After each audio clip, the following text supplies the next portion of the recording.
Ladies and gentlemen out there, this is Artie Lang. This is disgusting. Everybody's too nice now. We're all so nice, aren't we? But the thing is, we're not nice. Secretly, we're mean. That's essentially the show. It is funny. I cannot be a bigger just blob of nothingness and negativity. Party time. You want to get a little limbo dance going? Come on, I'll do it. The third person at the table was the bottom of my stomach. With hair and paleness and stretch marks. American nightmare. Weight like a spider. And this talks about every controversial subject you can imagine. Shock jock Artie Lang on Media Day. Can't be with that sweet stuff. Nah. Smack the sugar right out of you. Hey, welcome to the Artie Quitter Podcast. I'm eating sushi. Yeah, that's right. I'll look great in the eye of this fucking storm and go, fuck you. Fuck you! It's a very progressive stance. I don't give a shit. I don't give a shit about the fucking weather. These pussies on CNN and Fox News are all making everybody in a panic here. Calm the fuck down. Dan explained it to me. That's how you get old people to watch. That's what happens. You get old people to watch because you scare them. You scare them. My mother could not be more scared of this fucking storm. She's like texting me, the worst storm of all time. Worst storm ever. Do you have enough supplies? All of a sudden, I'm in like on the South Pole in an igloo or something. Do you have flashlight? Do you have D batteries? No. It'll stop snowing in 10 hours. I'm not going to need a D battery between now and when it stops fucking snowing. I'm spitting sushi all over my goddamn microphone. Joe Matarese is in here because he's a pussy. No, Joe, of course, with a family. What a work ethic on this kid. Joe's working hard. Joe's tweeting stuff before he tells us about it. Joe, we find out on Twitter whether or not Joe's making it into work. He tweets out, well, snow's not going to let me make it to the Artie Quitter podcast. Tune in to Fixing Joe when I talk about not making it to the Artie Quitter podcast. Every one of his Fixing Joe podcasts are linked to this podcast. Anyway, I miss Joe. He's a funny motherfucker, but he never gets here. I guess the snow, I guess he watched CNN and the snow, really, really scared him. I think snow scares white people more than black people. Why is that?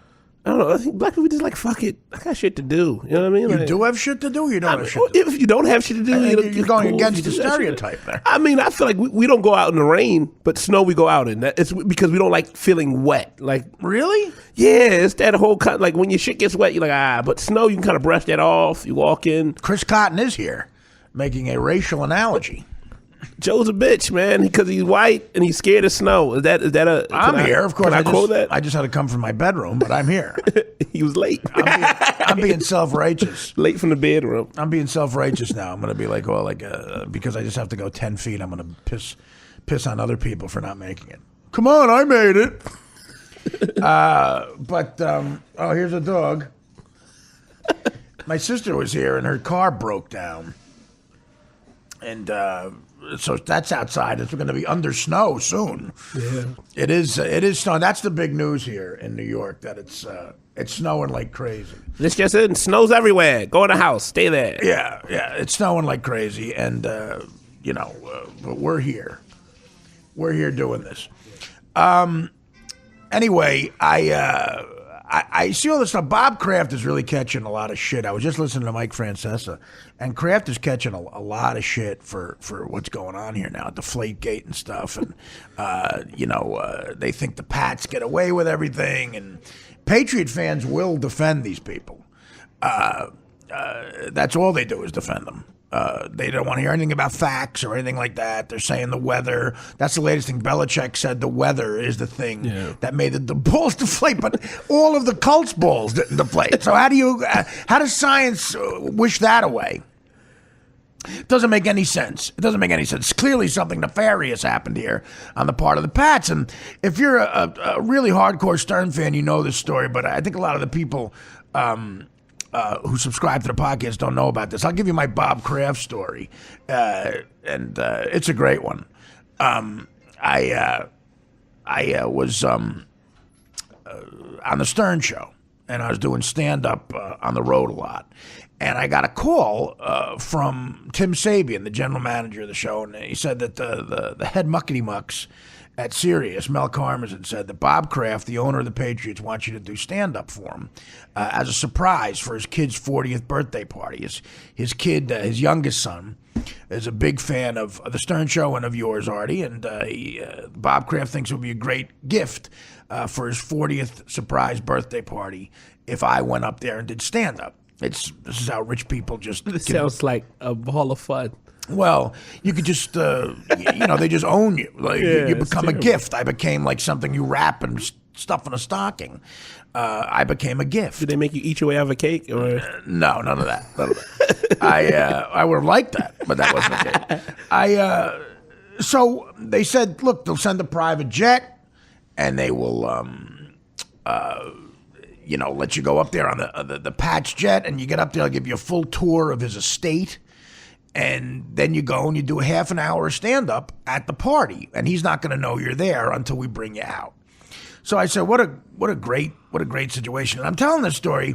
It's relevant to me because Kraft is a smooth motherfucker, man. This guy, I don't know what happened here, but Kraft is the kind of guy. If he wants something, he gets it. Like a lot of rich people, but he's extra smooth to me.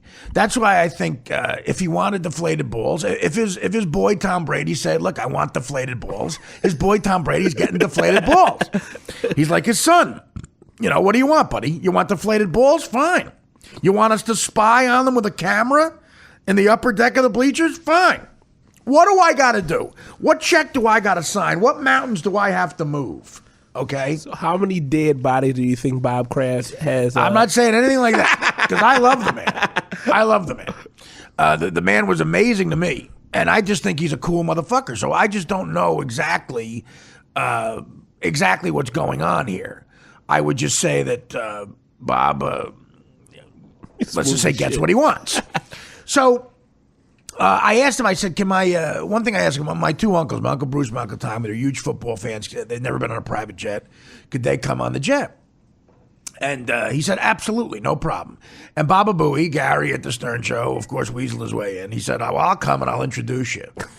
And I said, well, I don't need somebody to introduce me, but fine. If you want to come, that's fine. So Gary... much like he did with my Afghanistan trip, all of a sudden was introducing us, doing 3 minutes of jokes, and then I had to do the whole half hour. So we get on a private jet. We got to go to Teterboro. So it's me, Baba Booey, and my Uncle Tommy and my Uncle Bruce.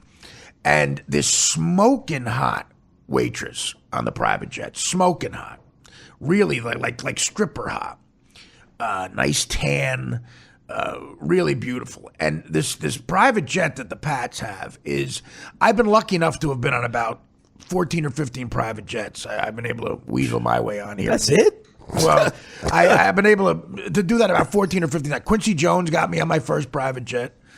I'll never forget that conversation. That conversation was great. We were in New York, and he was producing Mad TV. This is in the mid-'90s, and he said, how you getting back to L.A., man? This is Christmas break. And I said, I have a plane ticket. I'm not hitchhiking.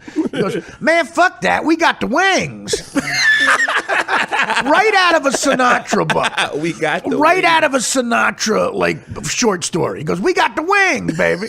Like something Sinatra, Dean Martin would say, or Sammy Davis. I go, what do you mean the wings? He goes, a private jet, man. I got Warner Brothers to give us the jet. So we got one of the Warner Brothers private jets, and I sat there with Kadita Jones, his oldest daughter with Peggy Lipton, Rashida's older sister, who's adorable. And it was me, Kadita, Quincy, and one of his accountants, one of his 4 million accountants. That's who was on the jet. Gourmet Chinese food, and we flew from L.A. to New York. And I started talking with Kadita, but she got bored with that conversation in about 2 minutes.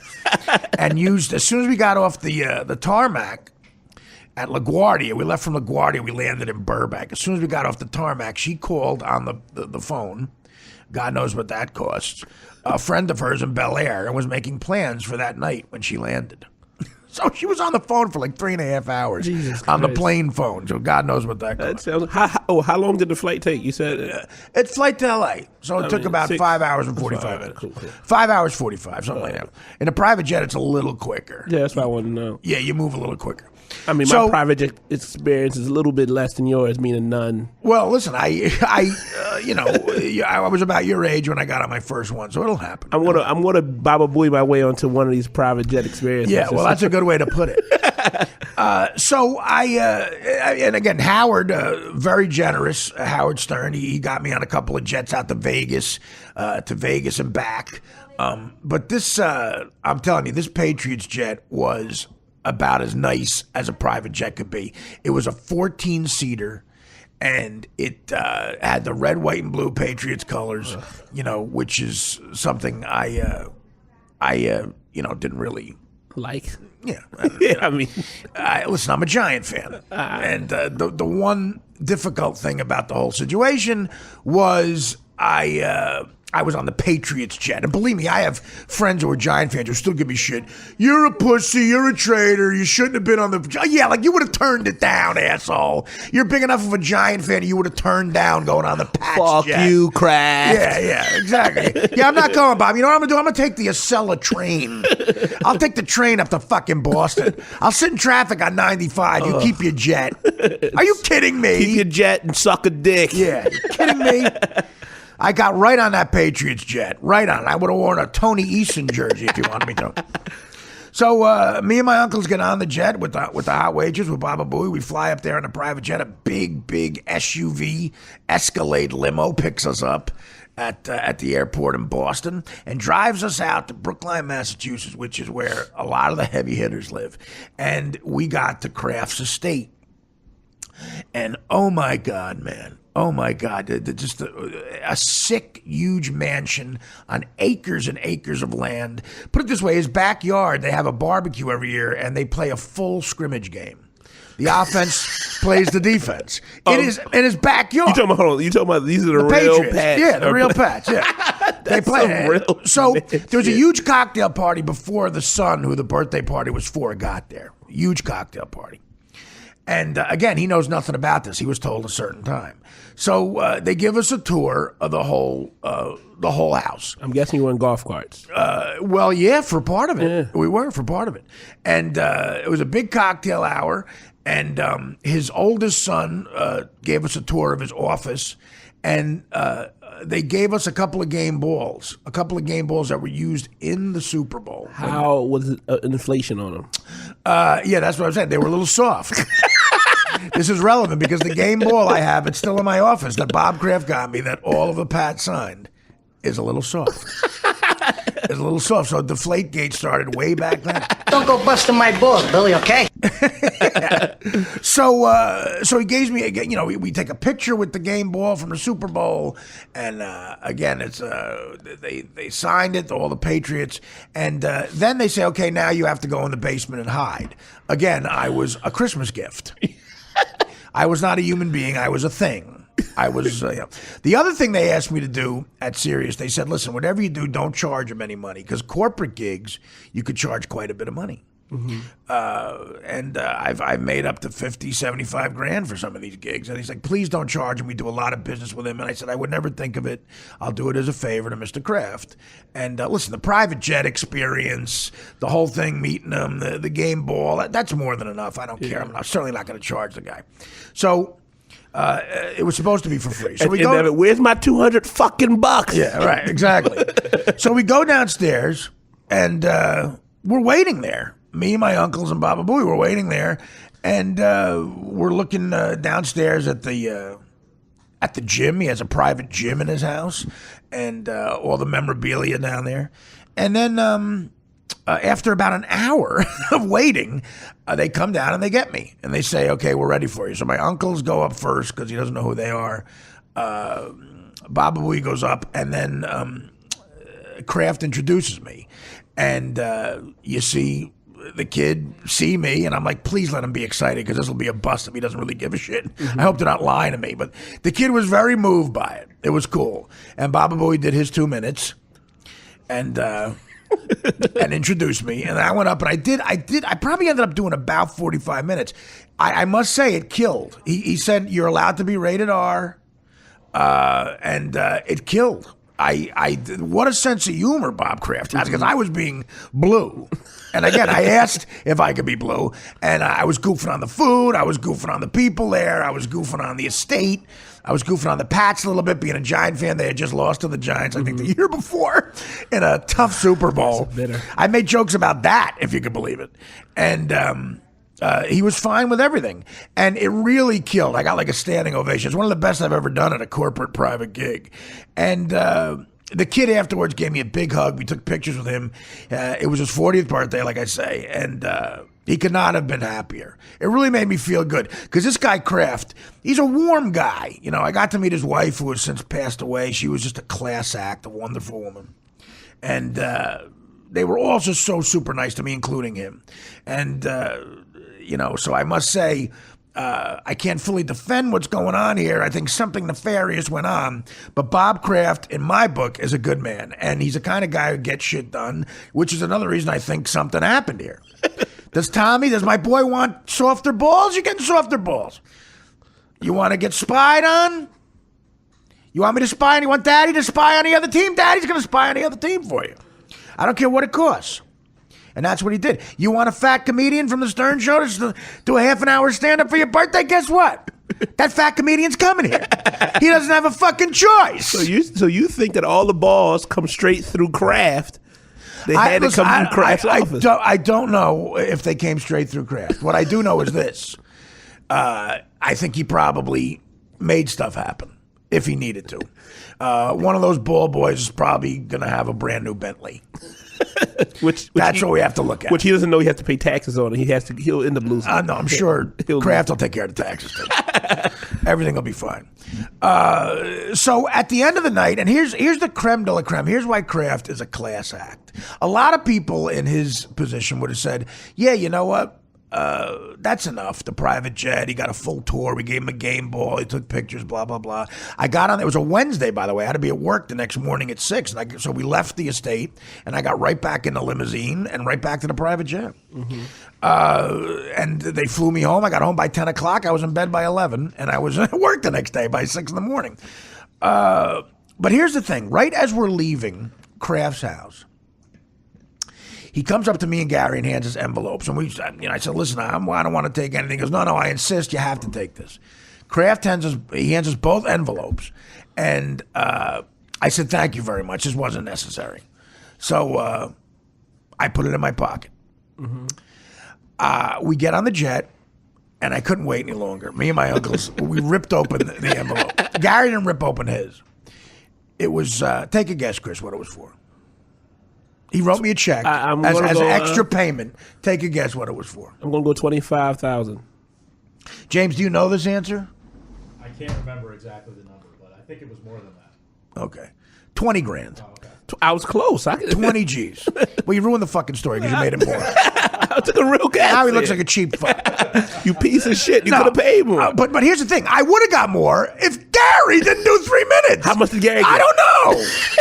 To this day, it pisses me off. Gary, who wasn't invited, who asked me if he could go. Oh, yeah. I'm definitely Gary he wasn't invited. I love Gary, but to this day, I harbor resentment. Not only will I get Baba Booey money, but I also get he's black money. So I need a couple of. I don't think he's gonna get any of that. I don't think he cares about the black white issue. Fuck. But no. So I probably would have got if Gary got the full 20 like me. That really pissed me off. But Gary wouldn't say it. He's too professional. Fuck Gary. I'm like, what the fuck, man? If he got really $200, either way, he wins. He got to do. He wins. Believe me, he got wins. the full ride, no matter what. So I mean, because Kraft might not even know what the check is for. He just told somebody cut a check, and there's 2 guys from the Stern Show got up there. Give them both checks. And no one understands the concept of he did 3, he did 30. I don't think so. So they probably was like, they both worked. Here, no, I don't think they understand that concept at all. So Gary probably got 20 G's too. Just saying that out loud. But anyway, so my uncles looked at the check and I'm like, this is what an amazing man. What a great, classy guy. Because even a billionaire would have said, listen, that's enough. The jet, everything's enough. But on top of it, here's what he realized. Here's a guy who probably came from nothing and made it on his own. But here's what I realized about him. he's definitely a guy who understands the blue collar mind, because he's like, okay, look, a private jet, blah blah blah, but that's not money in your pocket. This is what this guy does for a living. This guy does stand-up comedy for a living. That's how he makes his money. So I'm going to be a pompous ass if I don't give him extra money. That's something that would be wrong. That's tip money though for him. Whatever. I mean, he just realizes, whether it's tip money or not, it's just great that he realizes that I probably should be getting paid, because it's what I do for a living. It's a weeknight. I had to get back. I usually tried to get to bed earlier than 11 o'clock. I had to get up at 4:30 in the morning to do the Stern Show. Of course, this was pre-heroin, which ruins everything. But I'll tell you what. I really, a lot of rich people can forget that blue collar mindset. A lot of them can forget it. But Kraft didn't. He gave me a check. And of course, Gary got a fucking check. I mean, when I say he did 3 minutes, he did 3 minutes. And I did about 45. So, I mean, proportionally, he should have got about $50. I mean, how did you call him? Like, did you ask him? No, ask him. Ask him Gary, what? Gary, About what? The check. Did you ask him? Yeah, he wouldn't tell me because he knows I'll probably want to strangle him. Oh, that aggravates the shit out of me. To this day, every time I bring it up, I'm like, Gary if he got the full 20 grand, man, I could have been 40 G's in my pocket. Anyway, so Bob Kraft under a lot of fire these days. So I'm telling that story for a couple of reasons. One is to tell you that he's a class act. This is not a man you should hate. He's a good man. He's a good man. But he owns a football team, and he's a gamesman, and he probably wants every advantage that he can get. Who knows whether he knew about this or not? Maybe the buck with the football stuff stops at Belichick. Maybe only Belichick knew. But if Kraft was asked by the guys to do something like this, I'm sure he would have participated. And almost like with a wink and a smile, like, yeah, let's do it. Because, again, it's gamesmanship. And every coach and every general manager and every owner plays that way. They all look for an edge. So if something nefarious went on, do I believe it? Do I believe that he might have done something that could have been classified as cheating? Yes. Do I hate him for it? No. Because I happen to have personal knowledge, based on the story I just told you, that he's a great man. I mean, let's be honest. If you're going to cheat, I mean, that's low-level cheating shit is fucking deflating some balls. Well, it depends. That's the other question now. A lot of people, like Francesa today, was really all over him. And, Francesa's a big, giant supporter, and he's a Pats hater. You could tell that. You can. And, I'm a fan of Francesa, even though he busts his balls. I'm a fan of Francesa. But he will not hear any of it. When Pats fans call up his show, he just like, fuck you. Something bad happened here. And he is saying something that I think is true, that the league has become patsies. They become patsies for the Patriots. Patsies for the Pats. They're the Yankees of football. And what they want, they get. And, you're talking about the biggest event, not just in sports, but the biggest event in the world, the biggest media event on the planet. For advertisers on Madison Avenue, for sports, for television, for everything. Every single thing. I feel like they're unofficially America's new team. Like like in the inner circle. Like, Dallas, America's team. I remember when that game happened between them and the Niners, because it was up for a toss back in the day. But that has nothing to do with it. But yeah, I got to bring my Niners up. But either way, I feel like the Pats, like you said, they get a pass and they get. Well, the Dallas Cowboys were hated. They were hated by a lot of people. Still are. They were loved by a lot of people. They were hated by a lot of people for that America's team moniker. But guess what? I agree with you. There's a new America's team, and it's the Patriots. It's the Patriots, and it's Tom Brady with his model looks and his Giselle Bundchen face. Yeah, his face that you just want to punch with a fungo bat.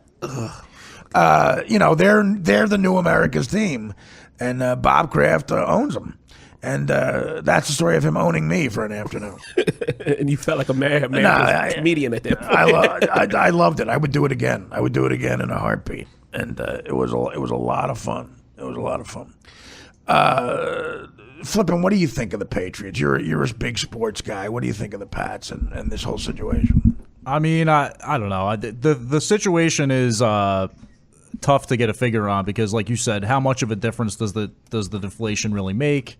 You know, the fact that it was a blowout game, Right. I think should factor in somewhat. But the only thing is, you know, people point to that and say, oh, if it was the Baltimore game, it'd be a big deal. How do we know it wouldn't have been closer if not for the fact that the balls were deflated? Because, you know, somebody made a really interesting point yesterday. I was working at NFL Radio over the weekend, and somebody said, you know, Ben Jarvis Green Ellis, remember that guy? They called him a law firm? Sure. Never fumbled when he was a member of the Patriots. Okay. Never fumbled. And they think deflated balls goes to the Bengals and fumbles like 5 times in his first year with the Bengals. Interesting. And LeGarrette Blount had a huge day as a running back for the Patriots in the AFC Championship game. You know, it's a lot easier to carry a softer ball. Coincidence? I think not. And this is the thing. Everybody wants to believe it's not a coincidence because of the Spygate stuff, because Belichick's kind of shady, and everybody knows Brady would, you know, walk over his own mother to get a win. People believe the hype. Well, are they hated the way the Cowboys and Yankees were at some point? I mean, the Yankees I think still so. are. Yeah. Are the Pats hated like that? It's not quite to the same extent because they need another like decade on top, and then it'll be just as bad as. I don't think anything will be. You know, the Yankees are in a different class, but the Cowboys. Thank you. No problem. But the Cowboys definitely. You know, they're kind of approaching that because you know I feel like people were rooting for the Cowboys this year. They were kind of like the. I could never do that. Well, not me because I'm a Giants fan. Well, me neither. I'm a Giant fan too. It's hard. It's very difficult. Very difficult to root for the Patriots. Listen, I had friends who were telling me not to get on a private jet because that said Patriots on it. I mean, I think that I don't know. I think personally they hate it as much as I hate them as much as Dallas. By a lot of Dallas, people. By a lot of people, yeah. And then the Patriots. That's the level of hate. Yeah. I went on the Twitter rant for about 10 minutes of saying how I want Belichick beat in the alley. That was the dream I wanted him to get his ass whipped in the alley in Boston. Well, you don't want that. I mean, I don't know. Let's not incite that. You can get in trouble. You're right. I don't want Belichick to get hurt. I don't want him to get hurt, but I want him to cartoonishly get an ass whipping. you know, if that really happened, though, you could be arrested. I'm fucked. You say that? Yeah, you don't want him to get beaten now. But you know, I think Belichick is a guy that doesn't seem to give a shit about what people think about him. That's the truth. And you know, that type of attitude aggravates people. It really does. It really does.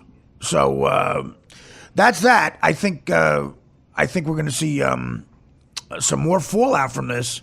The Patriots want it to go away. It's not going to go away. I told you. Remember day one you said you thought it was going to be washed right under the rug. I mean, pushed right under the rug. And I told you, people. It's something to complain about.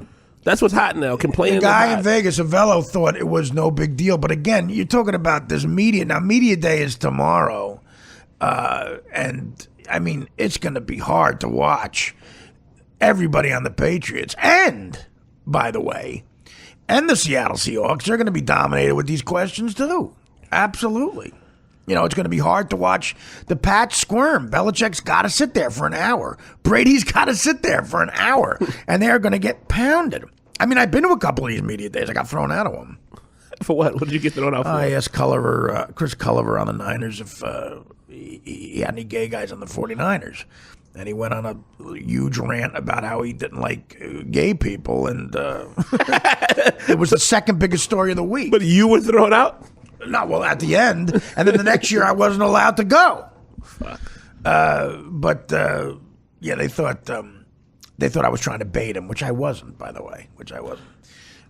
Flippin', you leaving? Yeah, I gotta go. All right. Well, all right, Flip. What happened? I'm going to Mad Dog Radio. You doing Mad Dog? Yeah. Tell Chris I said hi. I love the Mad Dog. Well, we'll take a break then. When we come back, we got some phone calls. A lot of people have been asking on Twitter about my buddy John Ritchie and how that all ended at DirecTV. It didn't end bad at all. I love John. As a matter of fact, John is going to call in the next segment. John Ritchie, my old partner, the former Eagle, the former Raider, played in 2 Super Bowls. He'll be calling in. I love John. He's going to give us his very, very street cred opinion about this Deflategate and the Super Bowl and everything else. And maybe we'll play some voicemails. We'll have some fun. Until then, this is the Artie Quitter Podcast.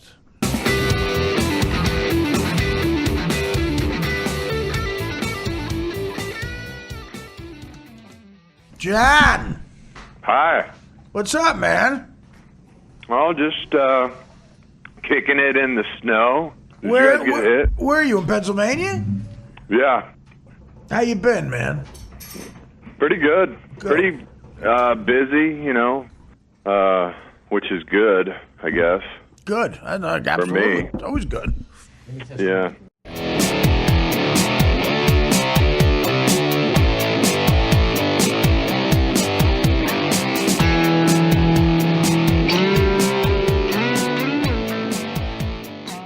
Hey, welcome back to the Artie Quitter podcast.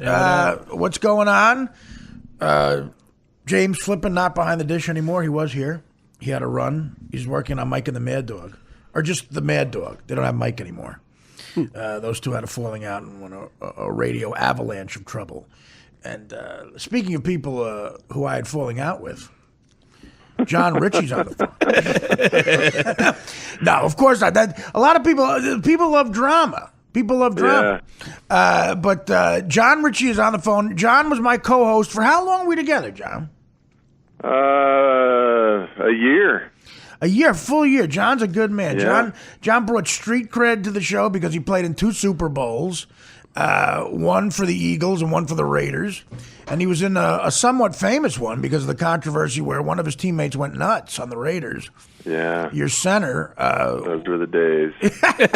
Your center apparently had some sort of cocktail of pills and thought the game had already been played the day before the game. Yeah. What is the story? What is the story about that? Barrett Robbins, he was our center. He made the Pro Bowl that year.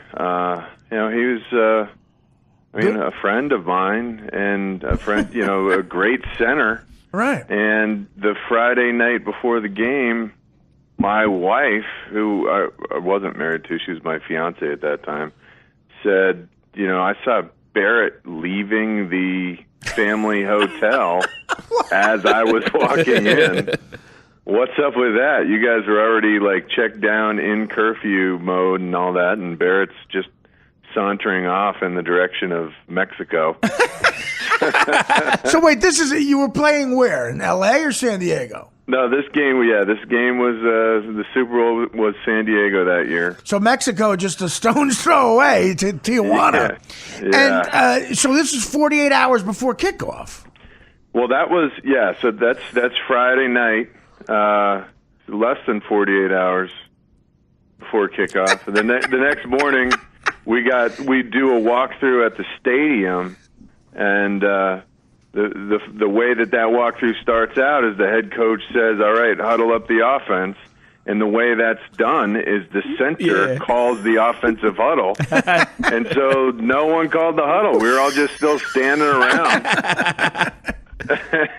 and it dawned on everyone, holy crap, But no one Barrett's not here. No one knew that until he had to call the huddle? You'd be surprised. No one knew he was gone?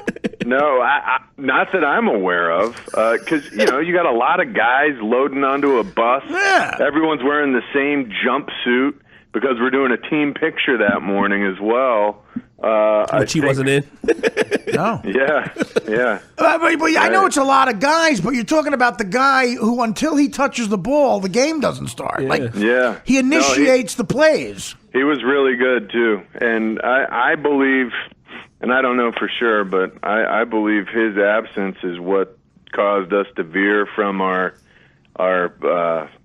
game plan that we'd been putting in all week that was different than anything we'd done all year. You think you would have won the game if it wasn't for him not being there? Well, I mean... It's a different game. No, it would have been a different game, that's for sure, because they knew what we were doing in the passing game. Gruden knew what Rich's preferences were. Right. You could hear the guys on that side of the ball calling out the plays verbatim when they were coming up to the line of scrimmage. They knew what was coming. And that's what would have made it so beautiful had we stuck with our game plan, which was a real departure from the pass-heavy offense we've been using all year long. Rich Gannon was the MVP of the league that year. Right. And we were going to go, 2 backs, 2 or more tight ends, and get heavy and just slam the ball down their throats. And we did that one time. And you think that would have worked? Game plan. we did one play. And you think that would have worked, shoving it down their throats? That would have worked. I do. I mean, we were a bigger group than they were. They're similar to the Seattle defense this year as far as just lateral mobility goes, of really fast defense that we all believed could be run over because they were smallish. Small, quick guys who couldn't stand in against guys pulling and kicking them out. The mano-a-mano stuff they weren't as good at. So what? Listen, this brings me to a good point. Gruden basically knew what was going on, knew your whole game plan. Yeah. And now, what is that? I mean, do you think that's Do you think that's a form of cheating? No. It's not. It's just having knowledge. It's just sort of bad luck on your part. Yeah. It as it stands, football is not. It's not rocket science. Offensive football, when you're dealing with a West Coast offense, which is what we ran, and he understands and knows like the back of his hand. I mean, he knows the plays. He knows what works against what coverages. He knows what to expect, especially because he had fine-tuned Rich Gannon into just a machine that was similar to a Peyton Manning in a lot of respects. Peyton Manning wasn't the Peyton he is now back then, but he was still kind of like a robot. You put in a whole bunch of info and values, and he spits back out the perfect play for the perfect situation. Yeah, that's what Rich could do, and they kind of tantalized us with looks we thought we could capitalize on, and then of course they knew what was coming. All right, so that brings me to. Can I ask a question before we get off of this? Yeah. Did you after him taking the cocktail? Did y'all win the game in his mind, or did y'all lose? That's what I want to know. We lost. We lost by a lot. I know y'all lost the game. I remember that game. I was saying the same thing. Y'all should have pounded the ball. But I want to know, in his delusion, did y'all win or lose? Oh, Barrett. I believe he thought that we'd won, and he was celebrating. Yeah, that's what I figured. He was going to Mexico to celebrate. I just need to know that. Celebrating the win. But apparently he had gone off his bipolar meds. Not a good thing for a senator to do.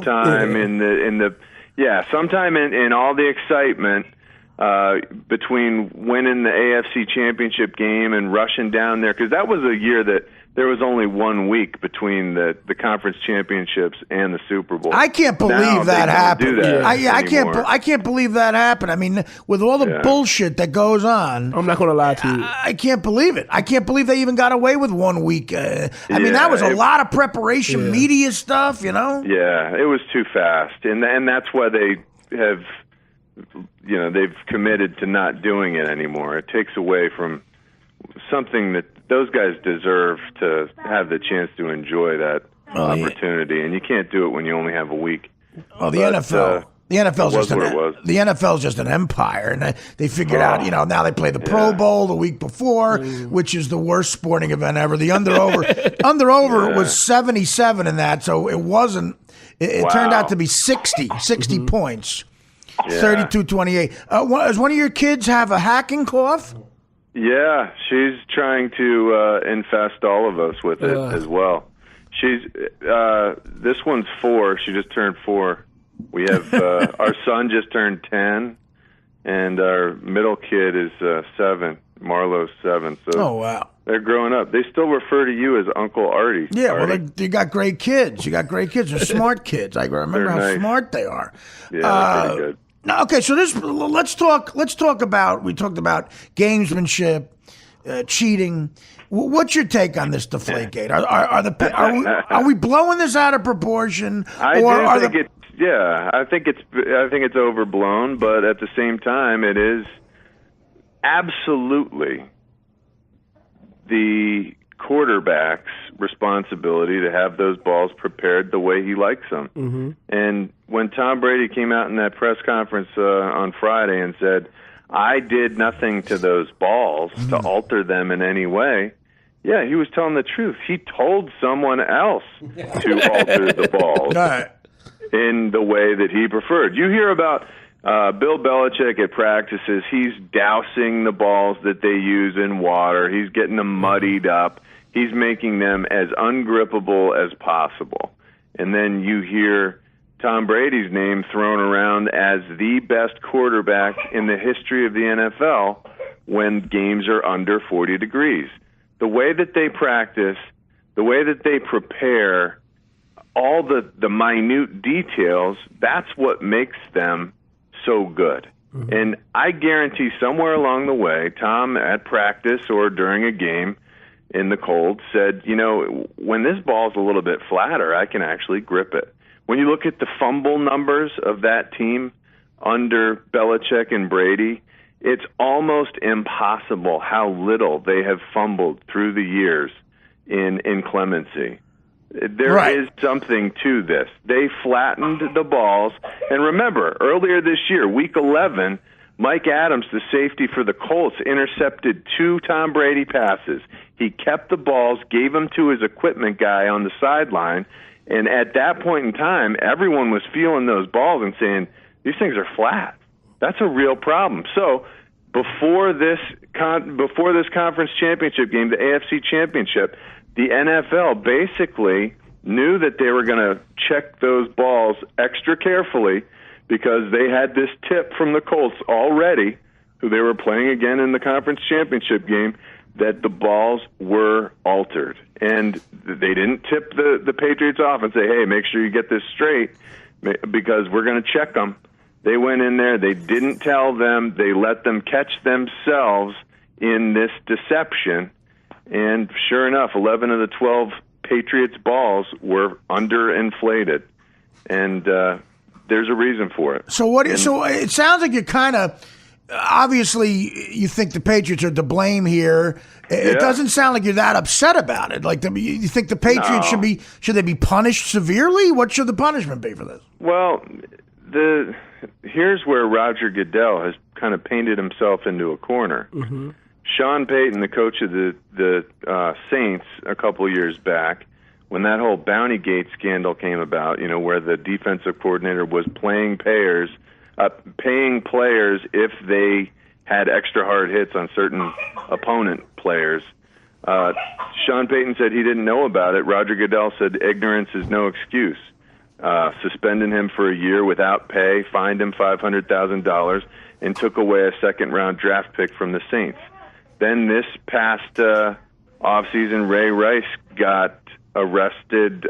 No, not even arrested. Mm-hmm. The video of Ray Rice and his girlfriend dragging her out of an elevator came out.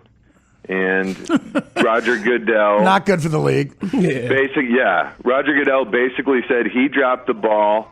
He did a bad job investigating it, and his ignorance was no excuse.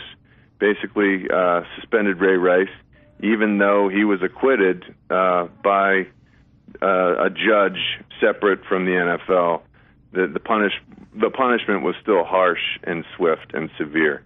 I think if it is proven that the Patriots had, the say on this air removal thing, I think Roger Goodell has to punish Bill Belichick with the same heavy-handedness that he dealt Sean Payton and Ray Rice. The problem is, how are they going to prove that a kid... The problem is the Patriots are in deny mode, and no one's going to say that anyone did anything. They are going to deny this thing till the bitter end, and it's going to be hard for the NFL to come up with concrete proof that someone actually crept in there, snuck in there after the officials checked the balls before the game and let more air out. That's going to be the big hassle. I don't think the NFL can prove it, so I think that the Patriots will once again escape this, for the most part, unscathed. So we have a laughable situation. You and every other expert, and I can call you an expert. You're a former player. You're an analyst now. You played in the league for 7 years. You and everybody else, Mark Brunell, Troy Aikman, anybody with credibility is saying they without question did something wrong. Yeah. But until, one of them actually admits to it or they get someone to talk to the league, they're not going to be punished for it at all. Right. I think what's more likely for us to see than the Patriots getting busted is some 20-year-old kid on a college campus who is a former New England Patriot equipment trainee assistant, driving around in a new pimped out Escalade on the that has college been said campus. numerous times. By us. On the college campus of his choice this spring. Yeah, well, I mean, but again, all right, if that happens, any good investigator is going to grill that kid. I mean, do you think they could get one of these kids to talk? I mean, there's people who do that for a living. There's people who sit them down and go, listen, we'll get the truth out of you. Well, I think it's laughable that they've interviewed over 40 people and Tom Brady hasn't been one of them. The guy who touched the ball. Again, it's the guy that everyone knows is responsible indirectly has not been interviewed. So, listen, I think the NFL knows what they have, what they're facing. They're facing an impossible situation to govern, and that's the bottom line. The Patriots get away with murder once again. Yeah, isn't that the league looks like a bunch of pussies here too? They look like patsies for the Patriots, right? I mean, they've got to stand up and do something here. To talk to Tom Brady, basically that's what they're saying. We're not gonna fuck with our golden boy the week of the game, you know? Yeah, right. Or maybe ever, and we're not gonna mess with Belichick, who's the keeper of the golden boy. Bob Kraft, who, entertains Roger Goodell on a regular basis. What do you think of these comments made by Richard Sherman? I love that guy, man. He tells it like it is. I hate to love Sherman. Do you think it's a conflict of interest, like he says? Do you think Goodell and Kraft have too close a friendship for that situation? Yeah, I mean, Richard Sherman basically says what everyone else thinks and is afraid to say.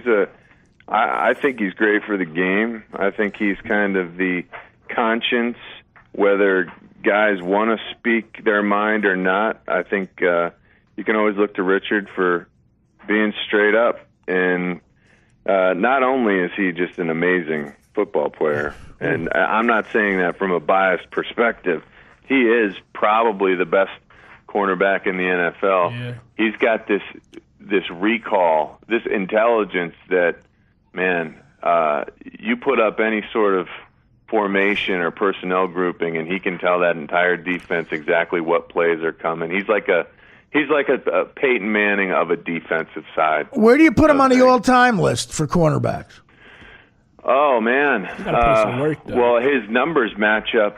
Over his first X number of years in the league, his numbers exceed anyone else's in NFL history, I believe. I think part of that has to do with the fact that their teams are passing the ball so much more now, right, giving him more opportunities, even though teams don't even test him in a lot of games. I think that he matches up favorably with the all-timers, and his knowledge, his smarts are part of what makes him so good, and those smarts are only growing, so I think he's going to play for a long time, even once his body can't carry him quite as fast as he goes now. His head, his anticipation will always be there helping him out. Yeah. Do you think he's going to look like a Deion or Champ Bailey when it's all said and done? Well, I love them both separately, but I love them both. No one moves like Deion. Animal. I can tell you that from firsthand experience that Deion was just so rare speed-wise. Richard's not fast like that, but he makes up for it. Again, with his anticipation, his knowledge. I think that Richard is much longer than both of those guys. Mm-hmm. He can defend a bigger pass radius with his leaping ability and just the sheer length of his arms and legs. I mean, the guy's really built great to cover receivers, outstretching almost anyone he's going to be matched up against is a real positive. Well, okay, let's take the Deflategate out of the whole thing. You got a game that's basically a pick 'em. What's your prediction here? I really think the Patriots are going to be. I mean, just because maybe they're sociopaths and don't give a shit about any of this, I think they could put it all behind them, and I think they could win this game pretty easily. I mean, what's your prediction for the game? Well, I think that the Patriots will win. I do think that it's going to be awesome to watch. Remember last year, no one anticipated that the Seahawks would have such an easy time with Peyton Manning and the Broncos. I think the Seattle defense, while great once again, and they've been especially great since about week 12 of the season when they got their middle linebacker, Bobby Wagner, back, I do think that the Seahawks defense is weaker against the run this year. They lost Brandon Mebane, defensive tackle, who's really stout against run blocking. They lost Red Bryant in free agency, defensive end, who was really great against the run as well. I think that they can be run on. Similarly to with what we were talking about at the beginning of this, when my Raiders went to the Super Bowl against the Bucs, we knew they were swift sideline to sideline, but they probably couldn't hold up if we got north and south and punched them in the mouth with the run game. I think you're going to see that from the Patriots with LeGarrette Blount. They're going to line up and run powers and run ISOs and run G leads right into the teeth of the defense, and that will set up some nice play action. Hopefully, get the cornerbacks to bite a little bit, opening things up for Tom Brady downfield. I just think that the Patriots are a more balanced team. Their offense is solid. Their defense is better than ever, with Darrelle Revis and Brandon Brown are outside. The Seahawks offense being so one-dimensional, strictly running, because their wide receivers don't get any separation from defensive backs. That's really going to end up costing the Seahawks if they get down in this game. I think the Patriots can win it. Not a blowout, but I do think the Patriots can win convincingly. Yeah, I think so I happen to think it could be a blowout. It's obviously Vegas doesn't think so with a pick'em, but I think based on the championship games, the Seahawks defense didn't play like the Seahawks defense, and they showed some chinks in the armor, that's for sure. Meanwhile, the Patriots came out and ran the ball exclusively against the Colts after passing the ball exclusively against the Ravens. They can transform their look and their team on a week-to-week basis. I think the Super Bowl will give them an opportunity to really put everything together, not only offensively being balanced with the run and pass, but to really show off that defense shutting down a passing game. Okay, real quick, we both agree, I think, that the Pats can win this, and I think we both agree that this Deflategate is going to fizzle out, pardon the pun, and nothing might happen. Nothing might happen. It's just going to be very weird. It's a real interesting situation that every expert is saying they did something wrong, and they're just right in your face going, no, I don't know what you're talking about. Yeah, they did do something wrong, but at the same time, I almost applaud Tom Brady for thinking of this. It does make a lot of sense. Let a little air out, help your team grasp the ball better. The stats prove it over Tom Brady's career. They don't fumble the ball when it's cold and wet. I think it's brilliant. I think that the Patriots have shown this year especially that coaching staff, that group that they have there are smarter on both sides of the ball than anyone else in the league. And they get it done because they care about all the little details. Well, it sounds like you want to bash them, but you work for DirecTV, so you can't. No. That's what it sounds like to me. Listen, you're a punk. I'll be the first in line to bash the Patriots. I've got when you bash the Patriots, you're bashing the NFL. You bash the NFL. You bash DirecTV. You bash DirecTV. You bash Chris Long, and that's not a good thing for you. No, I want to bash the Patriots, but I admire their approach to football too much. Because you're a cheater. We got hosed. I mean, my Eagles team lost to the Patriots when they were taping guys' practices. They were taping our practice, probably. That is unbelievable. I mean, think about that. You're not still bitter. You're not still bitter over that. Facts are facts. Yeah, well, that the Tuck Rule game that we absolutely got hosed. I mean, there's a lot. I have a lot of ammunition against these Patriots that I should hate them, but they're just so smart and so good. Clearly, your kids need health insurance. Tempers it. What's that? Clearly, your kids need health insurance, so you're not going to bash them. Yeah, they do. They do. I understand. Tom Brady gets away with a lot of crap, and he's married to Gisele Bündchen. Yeah. Peyton Manning. Here's a good. Let's get off the Super Bowl for a second because I think we agree with a lot there. Even though I'm the only one with the balls enough to condemn what's going on. What Peyton Manning, should he hang him up or what? You think it's over for him? Well, we found out that the last quarter of the season he was really dealing with some lower body issues, the torn quad, and no, I don't think he should hang him up. I think he should go out when he wants to. Not many guys get that opportunity, get that privilege to hang it up when they see fit. But I think that he's a person.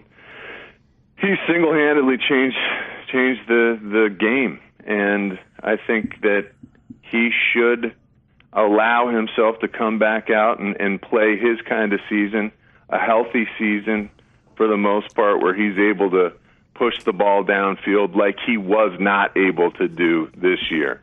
He uses his legs and his body to generate torque on the ball more than any other quarterback in the NFL because his arm strength was taken away from him with the neck injury and surgeries.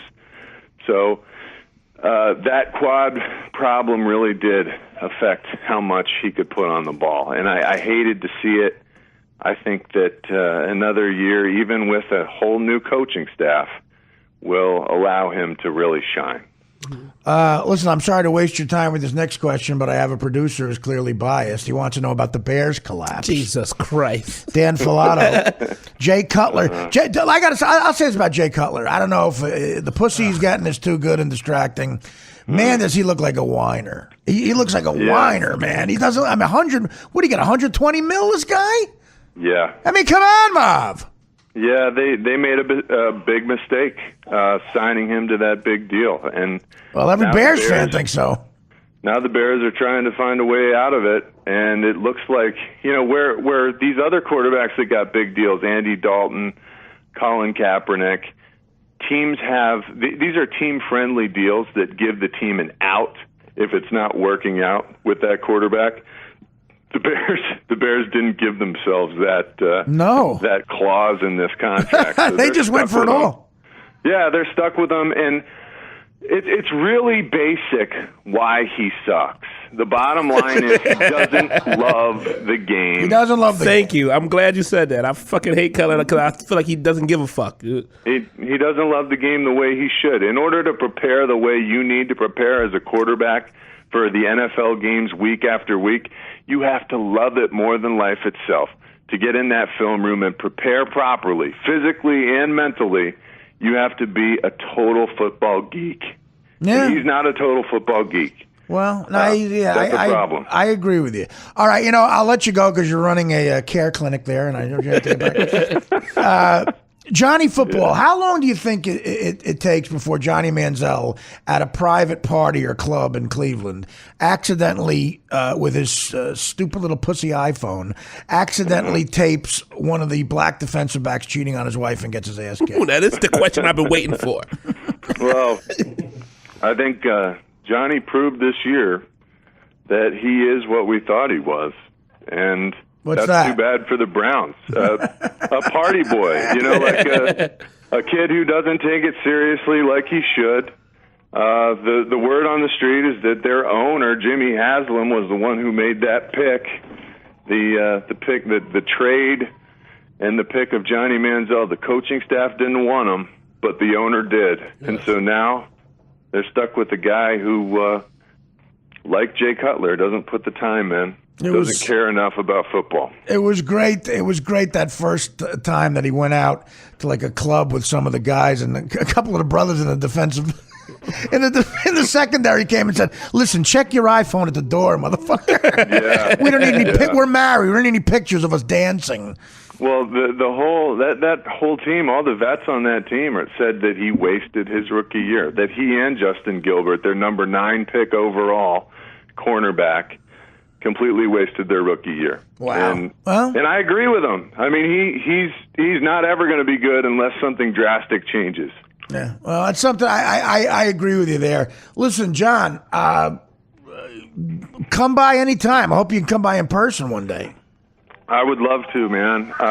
Once this off season rolls around, I'll be over. I'll be around. Yeah, come by. Just let me know. I would love to anytime. Well, I miss you, brother. You were a great partner, and it was the greatest gig ever. Yeah, it was while fun. It lasted. It was fun.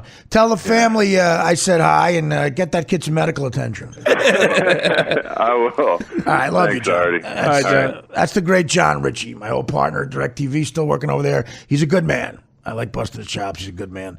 We're gonna wrap this up. We're well over an hour here, but we got some staff has to get home here. We're in the middle of a blizzard. We're in the eye of it, so we're gonna make this one a little shorter than the others.